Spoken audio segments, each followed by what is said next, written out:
My dad's words echoed in my memory. Pathetic boy, you never had a head for real success.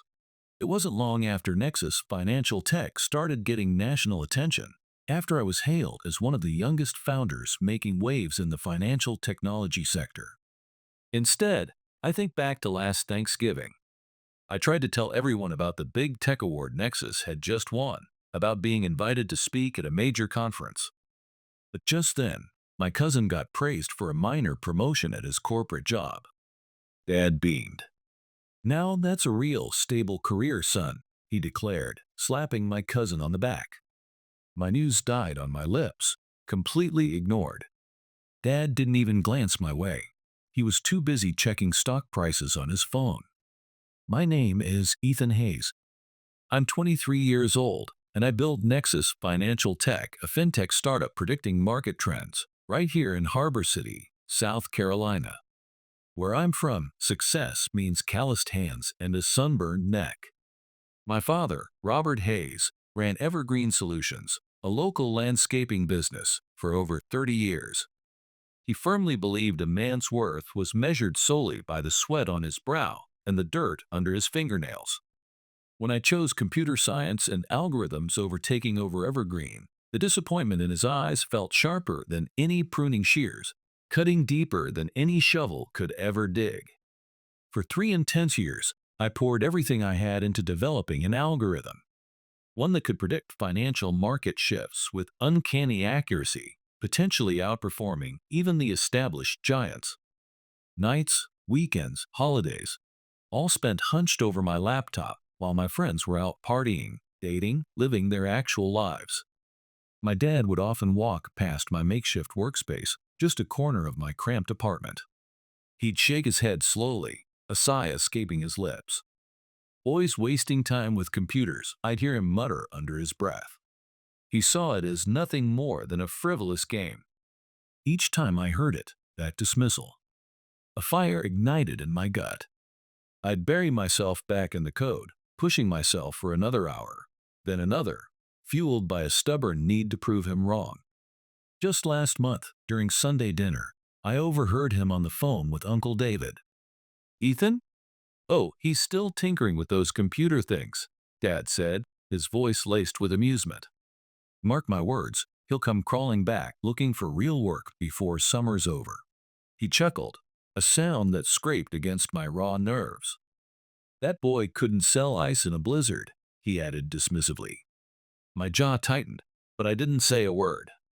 I just forced down the rest of Mom's pot roast, mechanically helped clear the table, and drove straight back to my apartment. The hum of the servers was a welcome contrast to the tension back home. I needed to focus. I was about to finalize the single biggest deal of my life, the one that could change everything. I grew up watching my father pour his lifeblood into Evergreen Solutions. He started with just one battered, old reliable pickup and sheer determination. Over the years, I saw him painstakingly build it into a company with a whole fleet of trucks, a familiar sight across Harbor City every summer. From the age of 12, I spent my summers working alongside him, cutting endless stretches of grass, wrestling stubborn tree roots, hauling heavy bags of mulch under the relentless Carolina sun. He taught me the value of hard work. But somewhere along the way, he confused hard work with hard labor. When I excitedly told him I'd been accepted into Palmetto State University's computer science program, hoping for a flicker of pride, he barely looked up from his paperwork. "College boys," he grunted, finally meeting my eyes. "Think they've got the world figured out until they get smacked by reality." He pressed a crumpled $20 bill into my hand. "For gas," he mumbled. That single bill, that gruff dismissal, was his version of a fatherly send-off. My mother, Eleanor Hayes, was a different story. Later that evening, quietly, so Dad wouldn't hear, she slipped me $500, a significant sum saved from her part-time librarian salary. "Go make something of yourself, Ethan," she whispered, her eyes full of hope and a touch of worry. "Something that truly makes you happy." She knew better than to say such things in front of my father. During my sophomore year at Palmetto State, the algorithm I'd been obsessively refining started showing incredible potential. It caught the attention of Doris Thorne, one of my computer science professors. Ethan, this could genuinely revolutionize how ordinary people approach investing, Thorne told me, his usual academic reserve replaced with excitement. His belief was the spark I needed. Against everyone's advice, except perhaps Thorne's unspoken encouragement, I dropped out the following semester. I had to focus entirely on transforming this complex code into something tangible, something real. When I finally mustered the courage to call home and explain my decision, Mom cried. Her tears were a mixture of fear for my future and, I hoped, a sliver of understanding. My father's reaction was simpler. Silence, then the click of the phone line disconnecting. He just hung up. The next 2 years were a blur of cheap ramen noodles, caffeine-fueled all-nighters, and coding marathons. I shared a cramped, barely furnished apartment off campus with 2 other guys, my office, a corner of the living room. One investor pitch meeting blurred into the next. The rejections piled up. Too young, they'd say, their dismissive tones echoing my father's skepticism. Not enough real-world experience was the common refrain. The irony wasn't lost on me. Each rejection email felt like a punch to the gut. But instead of letting them defeat me, I printed every single one out. I taped them to the peeling paint of my bedroom wall. They became my fuel, a stark, unavoidable reminder of every person who didn't believe. Through it all, Liam Carter, my roommate from freshman year at Palmetto State, was my rock.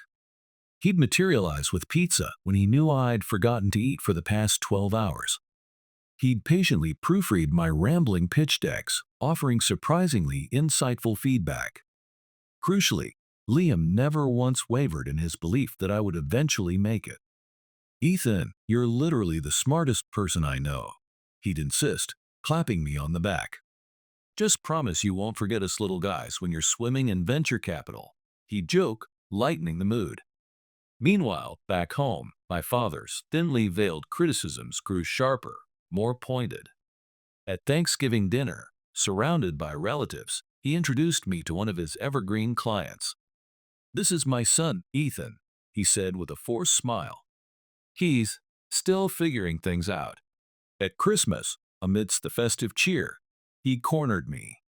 "Maybe you should think about applying for that open manager spot at Evergreen, son," he suggested, his tone implying it was a favor. "Since that computer thing clearly isn't panning out," he added, waving a dismissive hand. It was then I truly noticed the pattern. How he'd abruptly changed the subject whenever I dared to bring up my algorithm, my company, my actual work. How he'd cut me off mid-sentence, gesturing towards a neighbor's perfectly edged lawn. "Now that's quality work," he'd say pointedly. How, in all those years, he never once, not even out of curiosity, asked to see the complex system I was pouring my soul into building. Then, on my 23rd birthday, an email landed in my inbox that felt like a lightning strike. It was from Stonebridge Ventures, one of the most respected venture capital firms on the East Coast. They weren't just interested. They wanted an exclusive license for my predictive algorithm. The offer, $14 million. I must have read that email 17 times, maybe more. Standing frozen in the tiny kitchen of my apartment, the lukewarm coffee forgotten in my hand, the numbers swimming before my eyes. My fingers trembling slightly, I called Liam first. He let out a whoop so loud I had to physically pull the phone away from my ear, grinning despite myself. Next, I called Mom. She cried, of course, but these weren't the tears of worry from before. These were tears of relief, of overwhelming pride. This time, dialing Dad's number never even crossed my mind. 3 days later, I was in a sleek Metropolis City boardroom, signing the contracts that would change my life forever. The Stonebridge Ventures executives, sharp and sophisticated, took me to dinner afterward. It was the kind of upscale Metropolis City restaurant where the menus didn't bother listing prices.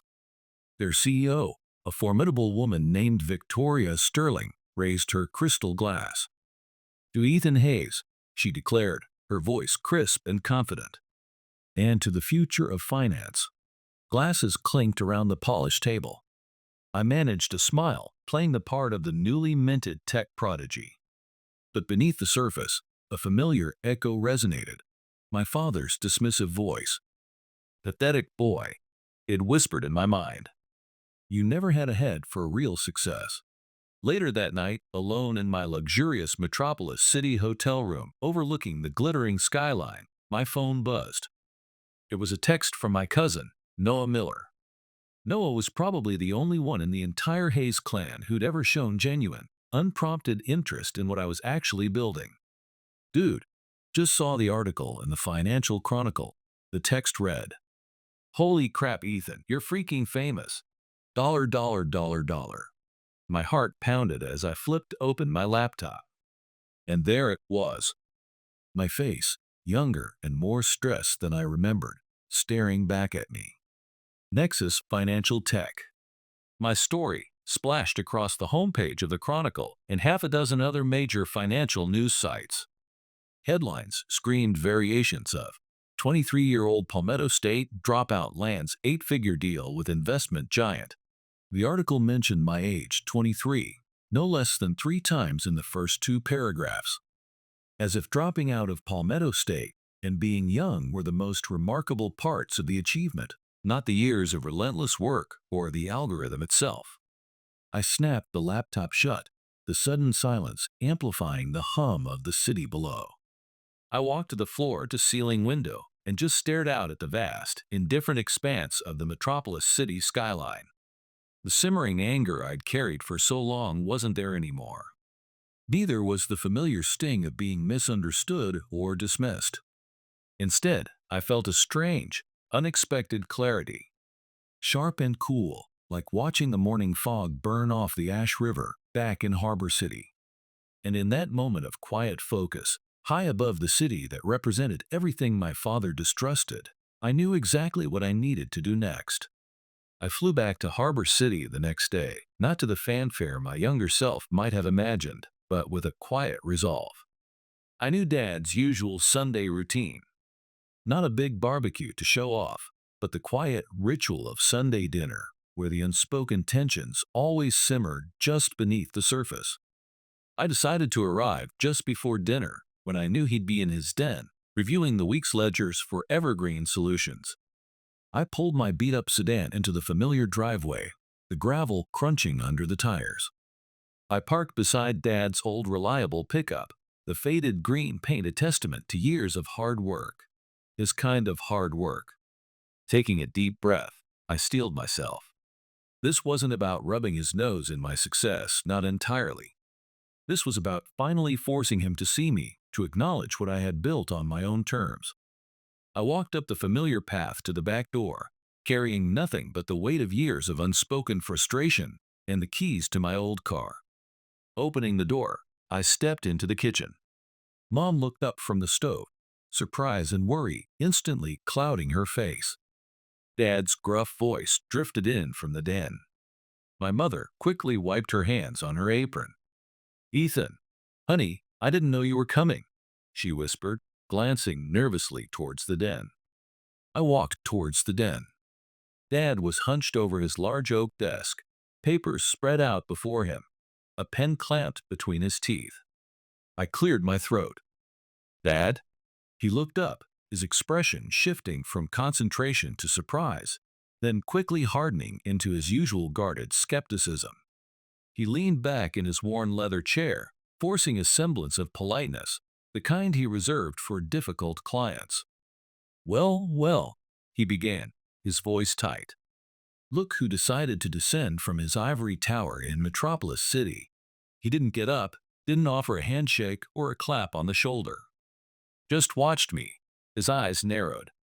"So," he continued, gesturing vaguely, "heard you got lucky with that computer nonsense."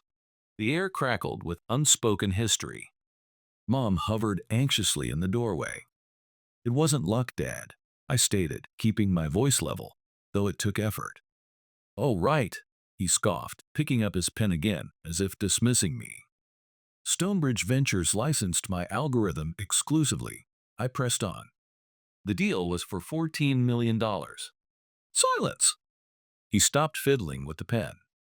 His gaze snapped back to mine, sharp and assessing. I didn't have a car title to show him, not yet. Just the weight of the number hanging in the air between us. His face didn't exactly change, but something flickered in his eyes. Disbelief, maybe resentment, maybe something else I couldn't name. He leaned back again, folding his arms across his chest. 14 million, he repeated slowly, tasting the words. Must be nice, he finally said, his voice dripping with sarcasm. Guess those fancy metropolis city folks have more money than sense. He turned his attention pointedly back to the papers on his desk. Dinner's almost ready, he grunted. Your mother made her potato salad, he added, as if that settled everything. As if a multi-million-dollar tech deal could be waved away by the promise of a familiar side dish. Throughout the tense dinner that followed, I tried. Lord knows, I tried to bridge the canyon between us. When I gently brought up the Stonebridge deal again, wanting him to understand its significance, he immediately pivoted. Speaking of contracts, he said loudly, addressing Mom, Bill Henderson finally signed off on that big commercial landscaping job for Evergreen. When I attempted to explain the basic principles of the predictive algorithm, the years of complex math and coding involved, he abruptly stood up. Need to check the sprinklers, he muttered, heading for the back door, even though it wasn't dark yet. Later, when Mom tentatively asked about the Financial Chronicle article she'd seen online, Dad cut her off. Eleanor, don't believe everything you read online, he snapped. Those reporters twist everything. Just trying to sell clicks, he added dismissively.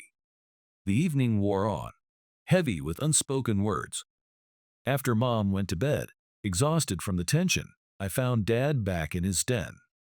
He was surrounded by the familiar fortress of Evergreen Solutions paperwork, the desk lamp casting long shadows across his face. Dad, I began, standing in the doorway. We need to talk about Nexus Financial Tech, about what this means. He didn't look up, just kept shuffling papers. Nothing to talk about, Ethan, he said, his voice flat. You stumbled into some dumb luck with that computer gimmick. Don't go thinking it makes you some kind of genius. $14 million isn't just dumb luck, Dad, I insisted, my voice rising despite my efforts to stay calm. That got his attention. He finally looked up, his eyes narrowed into slits, the same look he gave subcontractors who tried to cut corners. You want to talk about building something? He challenged, leaning forward. You know what really built this family? What put food on the table and that roof over your head? 30+ years, he spat, gesturing around the room, of me breaking my back out there. Real sweat. Real calluses. Not sitting comfy in some air-conditioned room, clicking buttons, and playing with imaginary numbers on a screen. He jabbed a finger towards a faded photograph on the wall. It showed him, barely 20, proudly standing beside his very first work truck, the original old reliable pickup. That's real work, Ethan. That's real success. What I built is real too, Dad, I counted, my own frustration boiling over. It's just different. Is it? He shot back, his voice laced with contempt. He leaned further across the desk, invading my space. Let me tell you something, Ethan, he said, his voice dropping to a low, menacing growl. I've seen your kind before. Easy come, easy go. Flash in the pan, success. You'll burn through that fancy money faster than you made it. Those slick metropolis city types, he sneered, they'll use you up and spit you out the second you stop being useful. And then where will you be, huh? The question hung in the air, thick with the certainty of my failure. I didn't answer. What could I say? You'll be right back here, he declared, his voice ringing with grim satisfaction. Knocking on my door, begging for a job at Evergreen. And I'll be the one, he finished, his eyes boring into mine, who has to explain to everyone why my own son, the supposed genius, Couldn't hack it in the real world. The words hit me like a physical blow. I turned and walked out of the den without another word, the heavy silence of the house pressing in on me. In the dimly lit kitchen, Mom was standing by the sink, not washing dishes, just staring out the window into the darkness. She turned as I entered, quickly drying her hands on a dish towel, her eyes red-rimmed. "He's proud of you, Ethan," she said softly, her voice thick with unshed tears. He just, he has a terrible way of showing it. Or maybe, she amended sadly, he just doesn't know how to show it anymore. I shook my head, a bitter taste in my mouth. "No, Mom," I said, the clarity from the hotel room returning, colder this time. "He's not proud. He's threatened. My success makes him feel like a failure." The harsh truth of that statement solidified the next morning when my phone rang. It was Noah. "Ethan, man, you need to hear this," he said, his voice urgent. "Uncle Robert is telling people. Well, he's telling everyone down at the supply yard that your big Stonebridge deal fell through. That you basically lied about the whole thing. He's saying you exaggerated everything to make yourself look good." Noah continued, clearly uncomfortable. Something cold and heavy settled deep in my chest. It wasn't the hot flare of anger this time. It was a chilling certainty. The final, undeniable proof. I spent the next week back in Harbor City, but I checked into a hotel downtown. Staying at my parents' house felt impossible now. My days were a whirlwind of meetings. Lawyers to structure Nexus financial tech properly, financial advisors to manage the influx of capital, interviewing and hiring the first key members of my Harbor City team. But beneath the productive hum of building my company, the background noise of my father's narrative continued. Whispers and rumors seemed to follow me. Liam texted me. "Dude, your dad actually showed up at my apartment yesterday looking for you. Seemed pretty agitated. Kept asking weird questions about where the Stonebridge money was really going." Liam added. My aunt called Mom, deeply concerned. "Eleanor, is Ethan all right? Robert told Bill down at church that Ethan's gotten himself into some kind of legal mess with those big-shot Metropolis City investors. Is everything okay, dear?" The most alarming call came directly from Victoria Sterling at Stonebridge Ventures. "Ethan, just checking in," Ms. Sterling said, her voice professional but firm. "We received a peculiar call yesterday. Someone identifying himself as Robert Hayes, your father, contacted our legal department trying to ascertain specific details of our licensing agreement. Naturally, we disclosed nothing," she assured me. "But I thought you should be aware." The humiliation burned.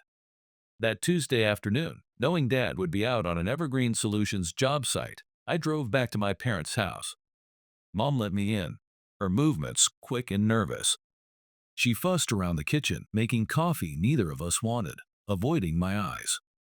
"Mom," I said, cutting through the pretense. "What is going on with Dad? Why is he calling my investors? Why is he spreading lies?" She finally sank onto a kitchen chair, her hands trembling as she wrapped them around the warm mug. "Oh, Ethan," she sighed, her shoulders slumping. He's worried about you." "Worried?" I echoed incredulously. "Worried enough to tell the whole town I'm a fraud? Worried enough to call Miss Sterling, the CEO of Stonebridge Ventures, and potentially jeopardize my entire future?" She looked down at her hands, unable to meet my gaze. "You have to try and understand, honey," she pleaded softly. Your incredible success. It challenges everything he believes in. His whole identity is built around Evergreen Solutions, around being the provider, the one who built something real with his own two hands. That's his problem, Mom, not mine," I said, the anger returning. "No," she agreed quietly, her voice barely a whisper. "It shouldn't be. But he's making it your problem, isn't he?" She hesitated, biting her lip. "Ethan, there's something else you need to know. Evergreen Solutions. The business is struggling. It has been for a few years now, getting worse. Those big new chains, like Summit Landscaping Group, they're moving in aggressively. They undercut his prices, offer package deals he can't match. He just, he can't compete anymore, not like he used to. The revelation landed like a lead weight in my stomach, harder than any of his insults. Why didn't he tell me? I asked, bewildered. Why didn't he ask for help? Cried Ethan.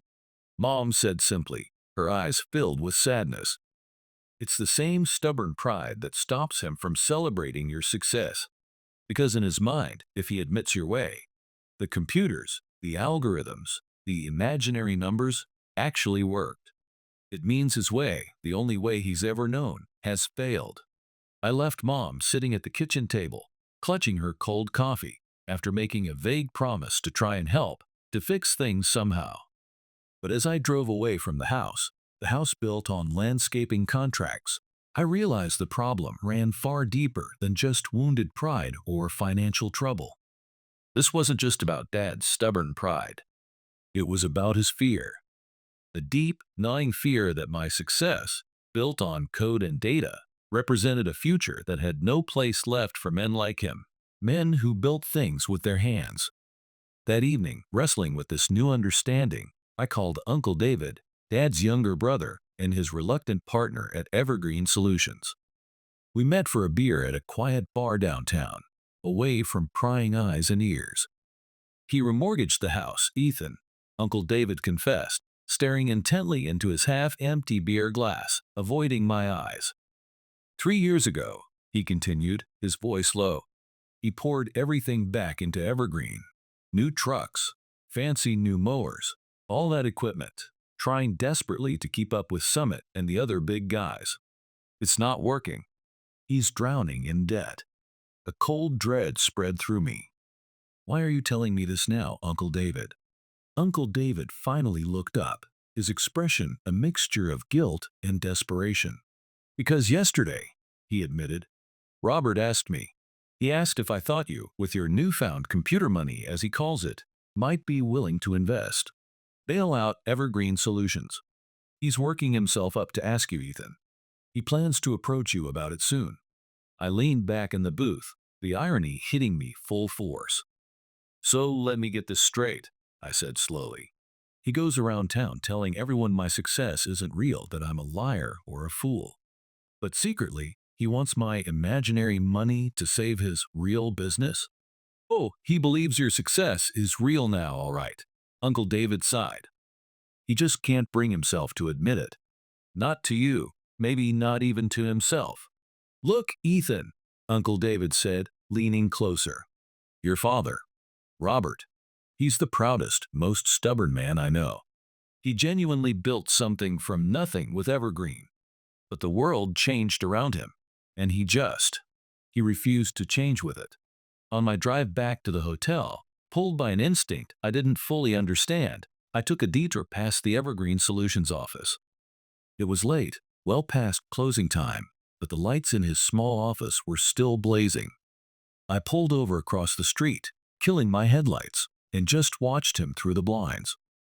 He was hunched over his desk, buried under mountains of paperwork, the harsh fluorescent light casting sharp lines on his weary face. And for the first time, maybe ever, I saw him not just as my judgmental, unyielding father, but as a man. A man running out of time, running out of options, desperately clinging to a past that was slipping through his work-roughened fingers. It clicked into place then.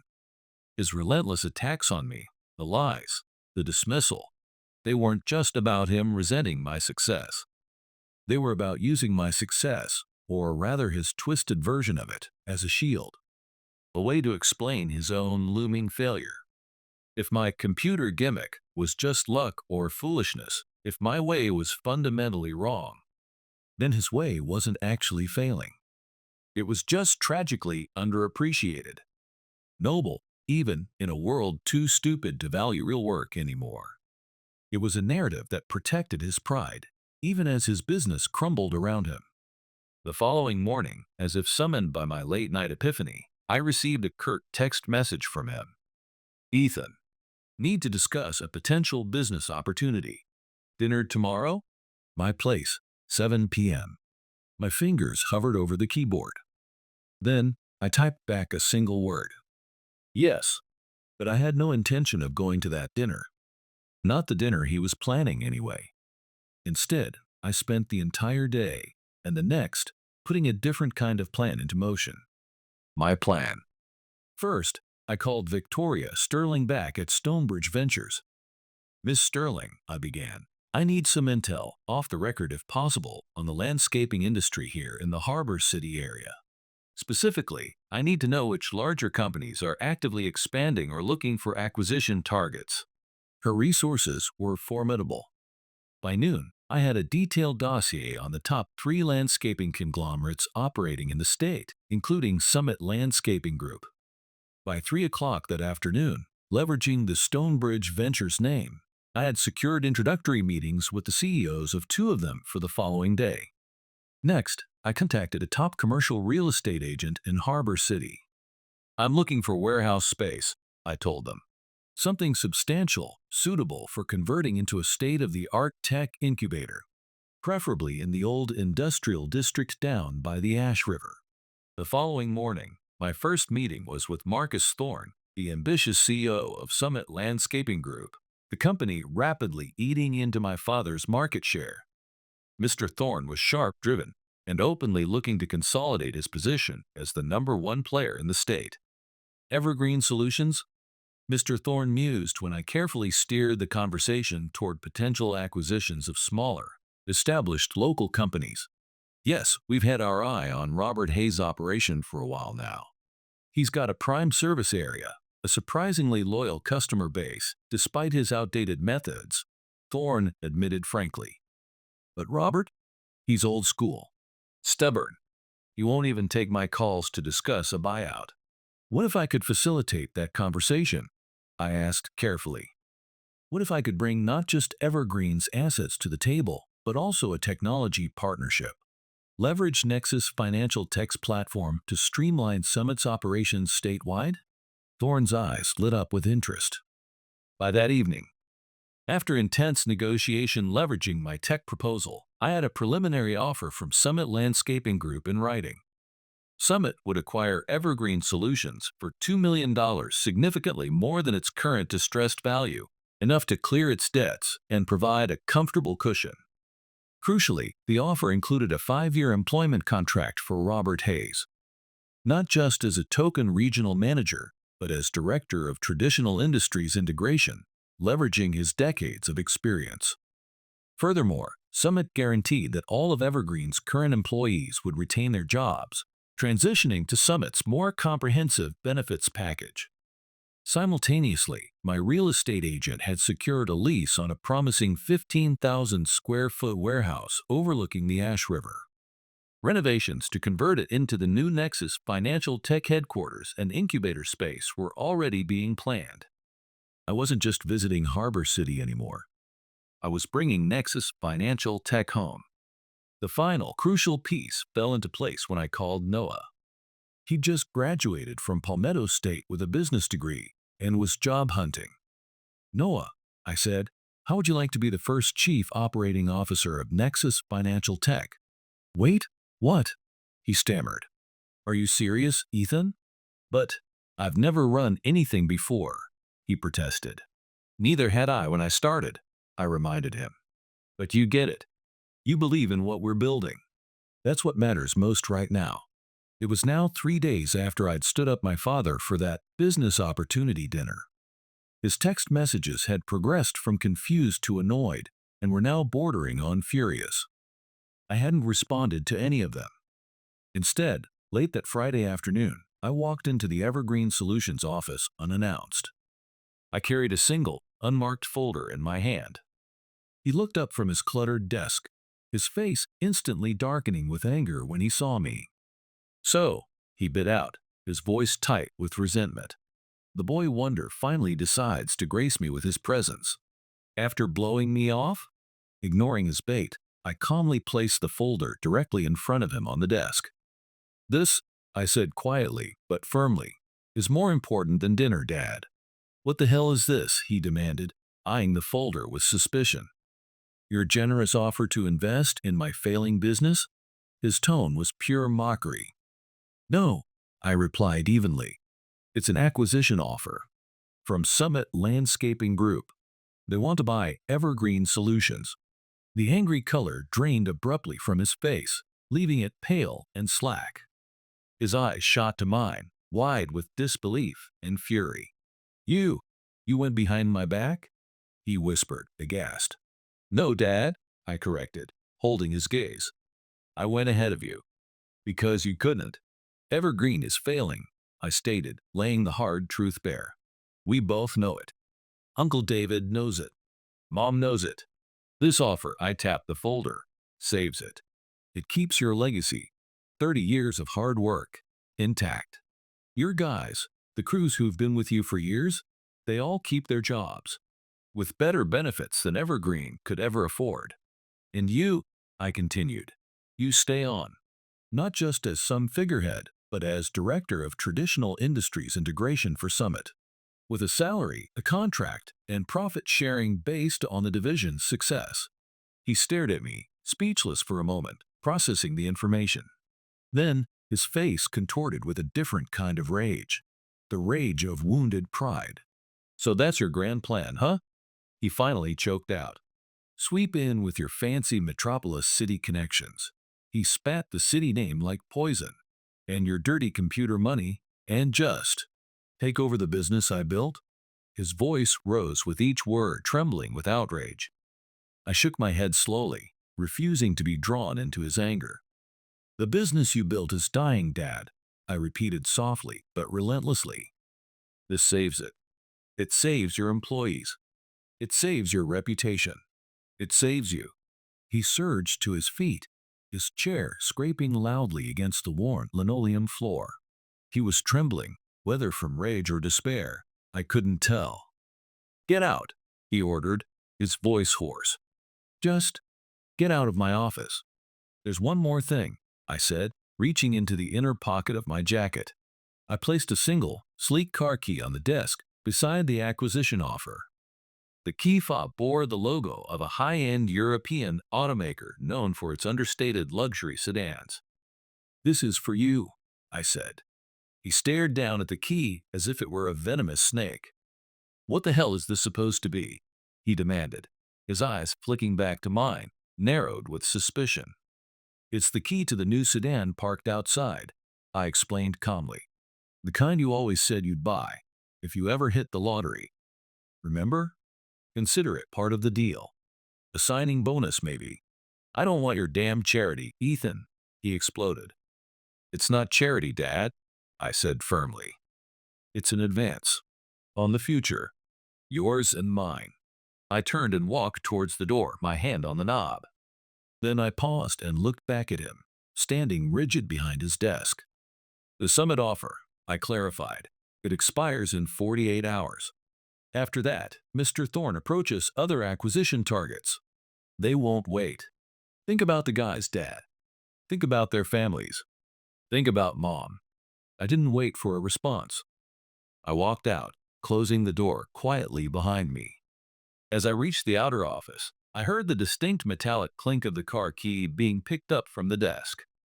The next morning, Saturday, my phone pinged with a text from Mom.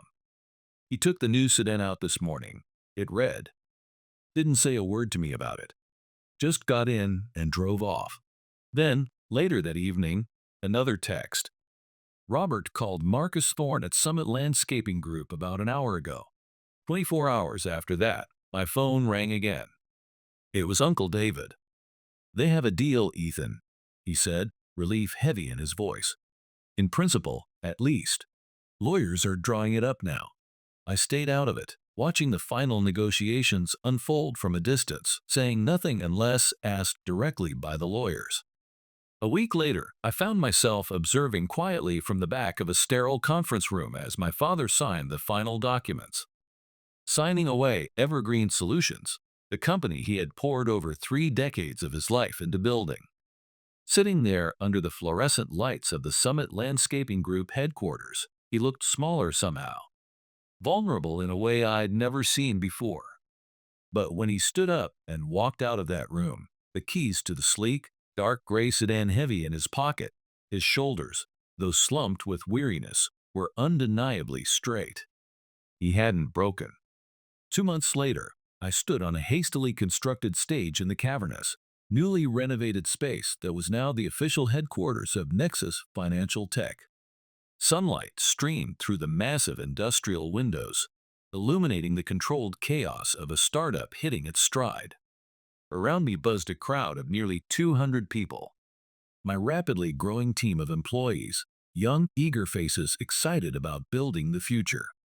Local Harbor City business leaders curious about the new tech player in town. Journalists scribbling notes. And, tucked away near the back, my family. Mom stood beside Uncle David, beaming. And there, leaning against a newly painted support beam, arms crossed tightly over his chest, stood my father.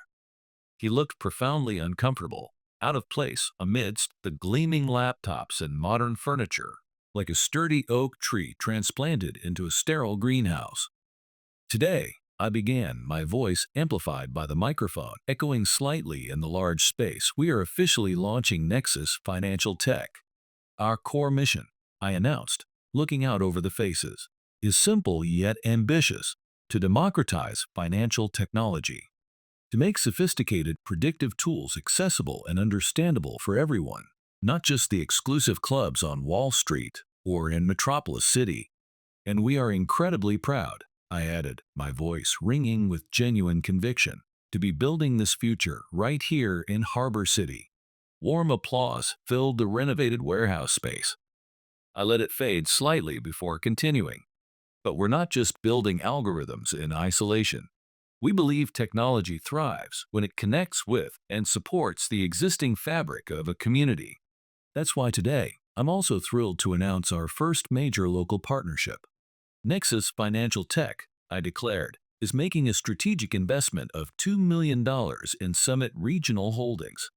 That's the newly formed parent company overseeing several established service businesses in the region, including the recently acquired 30-year veteran Evergreen Solutions. A surprised murmur rippled through the crowd. Heads turned. People exchanged curious glances. My father's head, which had been bowed, snapped up. His eyes locked onto mine across the room. As part of this investment, I continued, speaking directly to him now, though my words were for everyone, Nexus is launching a dedicated technology initiative. Our goal is to provide practical, powerful digital tools to help traditional service businesses, the backbone of communities like ours, not just survive, but thrive in today's digital economy.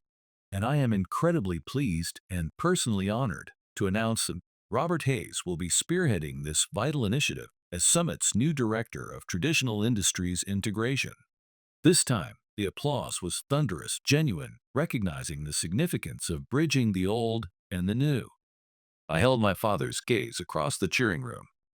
His face remained largely unreadable, etched with decades of stoicism. There was an overt approval, not the teary-eyed pride Mom radiated. We were perhaps beyond that simple dynamic now. But what I saw in his eyes, for the briefest flicker, was something new. Recognition. Not just father to son, but one builder acknowledging another. Later, as the crowd mingled, he made his way towards me, navigating the unfamiliar territory. He stopped in front of me, and after a moment's hesitation that felt like an eternity, he held out his calloused hand. I took it. His grip was firm, familiar. "The sedan stays with you, Dad," I said quietly, so only he could hear. "Consider it a signing bonus," I added. "Or just keep it." The barest hint of something, not quite a smile, but a softening around his eyes, crossed his face. "Already sold it," he stated gruffly, withdrawing his hand. "Bought a new truck. A practical one." He paused, then added, almost as an afterthought, "Put the difference into Nexus stock." Through the employee purchase plan Summit offered, 6 months melted away in the whirlwind of scaling Nexus Financial Tech. One crisp autumn afternoon, I sat in my glass-walled office, overlooking the gentle curve of the Ash River. On my minimalist desk, beside the glowing monitor displaying market data, sat a single framed article. It was from the Harbor City Business Journal. The headline read, Nexus Financial Tech partners with Summit to boost traditional industries, slated to create 150 new local jobs. My father and I still weren't close in the conventional sense. We probably never would be. The decades of distance and misunderstanding weren't erased overnight, but we had stumbled into a different kind of relationship, one built on grudging respect and shared purpose, fragile but real. We didn't do weekly lunches. That wasn't his style or mine. But he started stopping by the Nexus offices maybe once or twice a month, usually unannounced, ostensibly to discuss the traditional industries integration program he was running with surprising effectiveness. He'd begun organizing workshops, bringing in other local business owners, plumbers, electricians, small-scale builders, mechanics. Men like him, initially skeptical, who were feeling squeezed and left behind by the relentless march of technology. They don't need handouts, Ethan, he told me gruffly during one of his visits, gesturing towards the bustling Nexus workspace. They need practical tools. Tools that make sense for their work, not some Silicon Valley fantasy. Tools that save them time and money, not just add another layer of complexity. And I found myself listening. Really listening.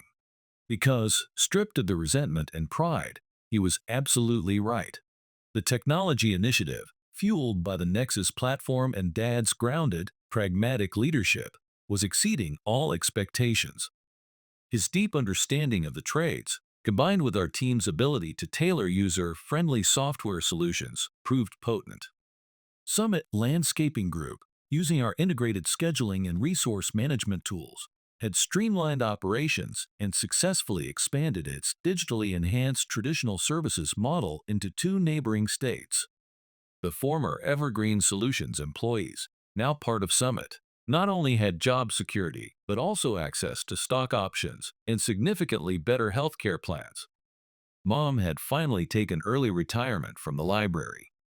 She was currently on a long-dreamed-of trip through Italy, sending me pictures of ancient ruins and pasta dishes that made my mouth water. "Can you believe it, Ethan?" she'd exclaimed during our last video call, her face radiant. "Your father actually agreed to take a pasta-making class with me in Florence." She was laughing, truly happy in a way I hadn't seen in years. Liam, true to his word about not forgetting the little people, had jumped ship from his corporate IT job. He was now thriving as Nexus Financial Tech's energetic marketing director. Noah, initially overwhelmed, had risen to the challenge spectacularly. He was proving to be a sharp, capable coup, managing the company's rapid growth with surprising finesse. We'd actively recruited from Palmetto State University and other local colleges, hiring over 30 bright graduates in the first 6 months. We were building a pipeline, proving that world-class tech talent didn't have to flee Harbor City for opportunity. And as for me, somewhere along the way, the burning need to prove myself had quietly cooled, replaced by the deep satisfaction of building something meaningful, something lasting. The $14 million Stonebridge deal, which once felt like the absolute pinnacle, the ultimate validation, now seemed like just the first chapter. The beginning of a much larger, more complex, and infinitely more interesting story. That evening, heading out of the bustling Nexus office, I paused by the large whiteboard near the entrance where we brainstormed and displayed our evolving company values. Tacked onto the bottom corner, written in Dad's unexpectedly neat block handwriting on a sticky note during his last visit, was a new addition. It read simply, "Remember whose shoulders you stand on." A faint smile touched my lips as I walked out into the cool evening air. In the reserved parking lot, my own unremarkable black sedan, practical, efficient, was parked beside Dad's gleaming new, but decidedly sensible, pickup truck. No flashy European sedans needed anymore. The point had been made, received, and surprisingly transcended. Driving home along the dark ribbon of the Ash River, the city lights reflecting on the water, I thought about the winding path to success. How I'd once defined it solely as the antithesis of my father's world, measured by dollar signs and his begrudging acknowledgement. And how, somehow, it was transforming into something collaborative. something we were building together, awkwardly, imperfectly, but undeniably together, each bringing our own strengths, our own histories, our own ways of seeing the world. In a way, I suppose I'd gotten the revenge my angry younger self had craved. But it wasn't the victory I had once imagined. It wasn't about humiliating him or stripping away the real work he valued. It was quieter, more complex. It was about creating a future, unexpectedly, that was large enough to encompass his past. It was about leveraging my success not to crush his world, but to help it adapt, to help it survive. It was about building something new, something valuable that neither of us, trapped in our own stubborn perspectives, could ever have built alone. And that felt like winning. Not winning against him, but finally, maybe winning for both of us.